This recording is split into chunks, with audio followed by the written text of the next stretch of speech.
रूबेल, ये कपड़े प्रेस के लिए। ठीक है साहब, मैं गिन लेता हूँ। अरे वाह, कपड़े के अंदर पैसे, मेरा तो मजे ही मजे। ठीक है साहब, मैं करवा के लेके आता हूँ। रूबेल, ये शूज पॉलिश करवा के आ जाना। ठीक है साहब, मैं अभी करा के लेके आता हूँ। अरे वाह, सोने का कड़ा। यहाँ पे काम कम मजे ज्यादा हो रहा है।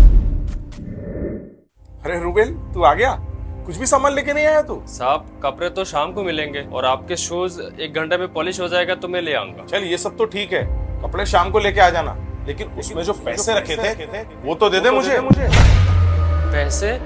कौन सा पैसे साहब? तू आजकल ना रूबेल बहुत भोला बन रहा है। तू दिखता भोला है लेकिन है नहीं। जो मैंने कपड़े दिए थे ना, उसमें 5,000 रुपए रखे थे, वो तो दे मुझे। नहीं साहब, मैंने तो अच्छे से चेक किया था, उसमें कोई पैसा नहीं थे। साहब, मुझे तो ऐसा लगता है वो प्रेस वालों ने आपका पैसा रख लिया हो। अच्छा, तो तेरे कहने का मतलब है कि लॉन्ड्री वाले ने पैसे रख लिए। अरे झूठ की भी एक हद होती है। और कितना झूठ बोलेगा तू?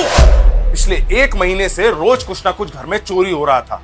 मुझे तो तुझ पे शक था कि इस घर में कोई भी अगर चोरी होती है ना, वो सिर्फ तू करता है, क्योंकि इस घर में मेरे और तेरे अलावा कोई भी नहीं है। इन सब हरकतों की वजह से ना मैं परेशान हो चुका था, और ये जो सब कुछ भी हुआ है ना, वो सब मैंने जानबूझ के किया था ताकि मैं तेरा टेस्ट ले सकूं, और तू इस टेस्ट में फेल हो गया है। मैंने तुझ पर कितना ट्रस्ट किया, गांव से तुझे लेके आया ताकि तू यहाँ पर कुछ कर सके।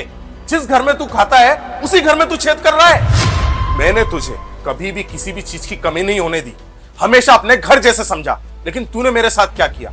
सिर्फ और सिर्फ विश्वासघात। जब भी तूने बोला कि साहब मेरी सैलरी बढ़ा दो, मैंने सैलरी बढ़ाई। हर त्योहार पर मैंने तुझे गिफ्ट दिए, बोनस दिया।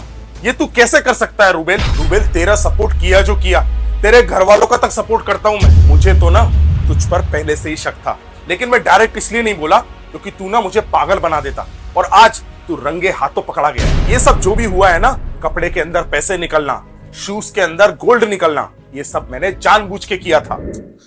मुझे तो कुछ भी समझ में नहीं आ रहा कि घर में से पैसे और ज्वेलरी कहां से चोरी हो रही है।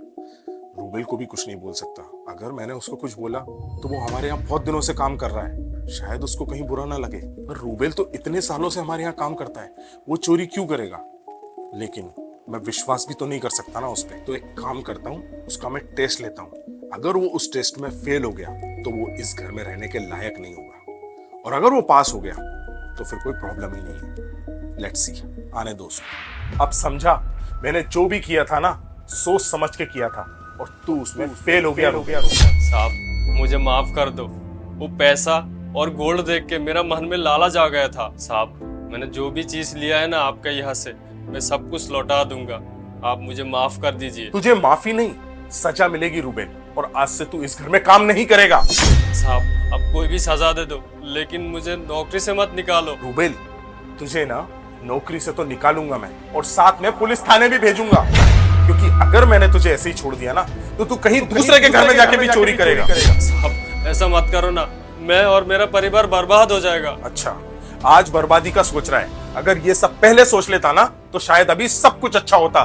तू रुक, अभी मैं पुलिस को बुलाता हूँ। साहब, पुलिस को मत बुलाइए, मैं आपके सामने हाथ जोड़ता हूँ। पुलिस को तो मैं जरूर बुलाऊंगा और तुझे जेल में डलवाऊंगा। रूबेल, ये सब गलत काम करने से पहले 10 बार सोचता, क्योंकि लालच अगर मन में आ जाता है ना, तो सबकी जिंदगियां खराब हो जाती है। हाँ साहब, आपने बिल्कुल सही बोला। लालच में आके मैंने बिल्कुल भी नहीं सोचा, अगर मैं पकड़ा गया तो मेरा जिंदगी खराब हो जाएगी। साहब, आखिरी बार के लिए माफ कर दो ना, आगे से मैं ऐसे कभी नहीं करूंगा। साहब, आपने तो मेरे लिए बहुत कुछ किया ना, एक बार मुझे माफ कर दीजिए ना, आगे से ऐसा कभी नहीं होगी। मैं जानता हूँ मैंने तेरे लिए बहुत कुछ किया है, ठीक है, इसलिए मैं तुझे जेल जाने से रोकता हूँ, लेकिन तू मेरे घर में अब काम नहीं करेगा। निकल यहाँ से। साहब, ऐसा मत करो। बस, अब और कुछ नहीं, निकल जा यहाँ से, और तेरा मुंह मत दिखा देना मुझे।